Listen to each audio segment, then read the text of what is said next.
Hello, fearful flyers, and welcome to Queens, New York City, where we are at LaGuardia Airport. Today we're going to be taking flight AA4316 from New York to Little Rock on an Embraer E175 LR. So I know we already have a video flying on one of these planes in first class, but today we're going to be flying on the worst seat in the plane, in the very back. We're flying out of Terminal B in this video, and this was on July 7th, so that's Sunday after the 4th of July holiday, and security actually wasn't that bad. Didn't take too long to get through everything. And one of my favorite things, in honestly any airport, is this 25-foot water fountain that puts on a show every 15 minutes.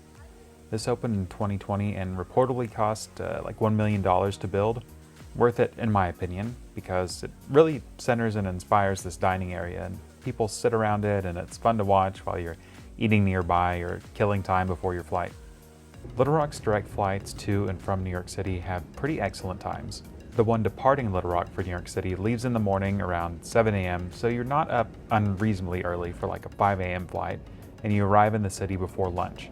And coming back, you get over half a day before you head to the airport for the 5:30 p.m. flight, and you're normally back by around 8 p.m.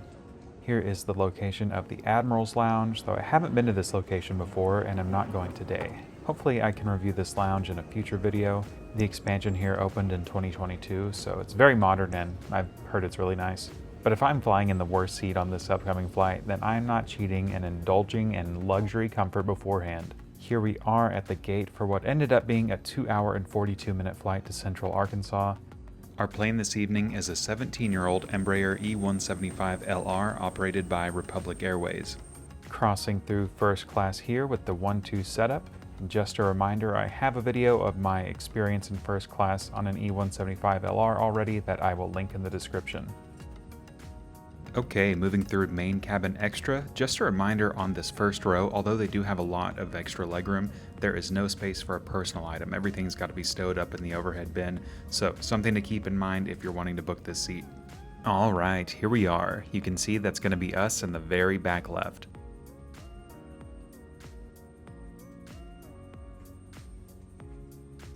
Okay, this isn't the worst. For reference, I am 6'4" or 193 centimeters, and in an act of pure masochism, they still have the recline button on a seat with 0 degrees of recline.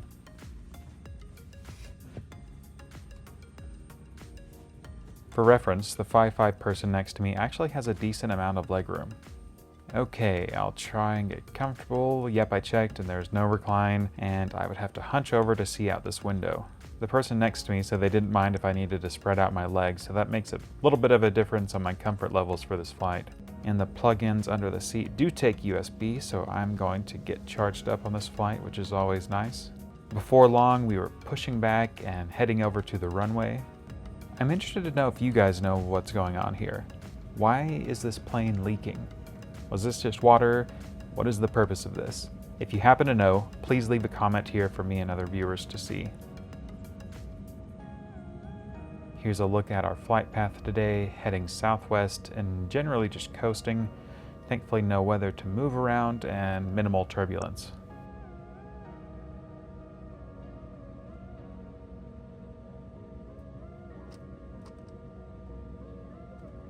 You know, anxiety-wise, it's actually quite impressive that I'm flying in a window seat. Before I developed panic attacks, I generally didn't mind whatever seat I was on a shorter flight. Once I developed agoraphobia, panic attacks, I generally always sat on the aisle whenever I had to fly. Always had to have easy access to the bathroom or escape in case of, I don't know, whatever anxiety emergency my brain was telling me that day. It was so strange because when I first flew around like age 23, and after that, I remember I would spend like the entire flight just looking out the window.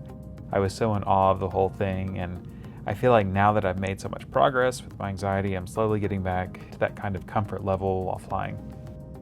I ended up getting along pretty well with the person next to me, so we came up with an agreement that would allow both of us to be a bit more comfortable for the duration of this flight.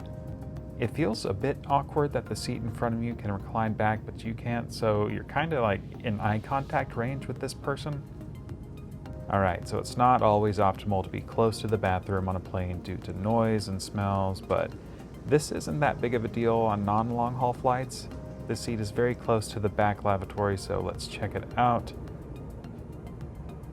kind of interesting that there's an air vent in here.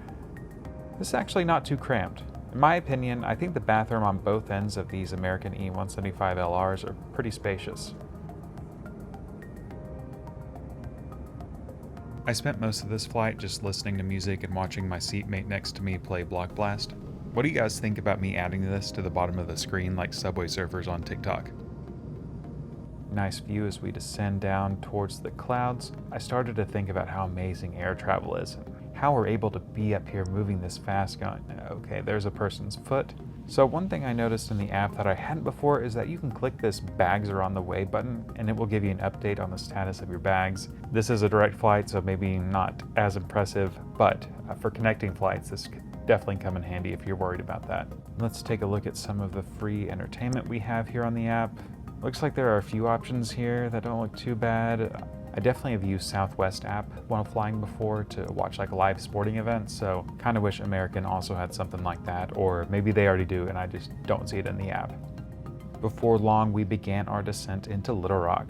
Pretty standard flight for me. Anxiety wasn't heightened and I was feeling pretty good. In general, the past year has been pretty good for me with anxiety and flying. I still think I struggle with turbulence more than I used to, and I'm still not able to sleep on planes. I used to always be able to do that. It's a bit annoying, especially on international flights, because I would arrive feeling not as terrible as I have the times I've flown since developing my panic attacks, but I'm also thankful that I'm not like I was in 2021 or 2022, where I was like white knuckle gripping the seat, doing breathing exercises the entire time. But a big lesson I have learned in anxiety recovery is you have to be patient, especially with something like flying that you might not get to do as often, to expose yourself to that fear so you can recover and do it normally again. Part of the reason I wanted to make these videos is that I started watching a lot of aviation YouTube videos to try and expose myself to the experience of taking off, flying, landing, etc. So, thanks for watching. Please leave a like if you can, always appreciated. Leave any comments of anything you want to see or your experiences with anxiety and flying, and I will see you guys next time.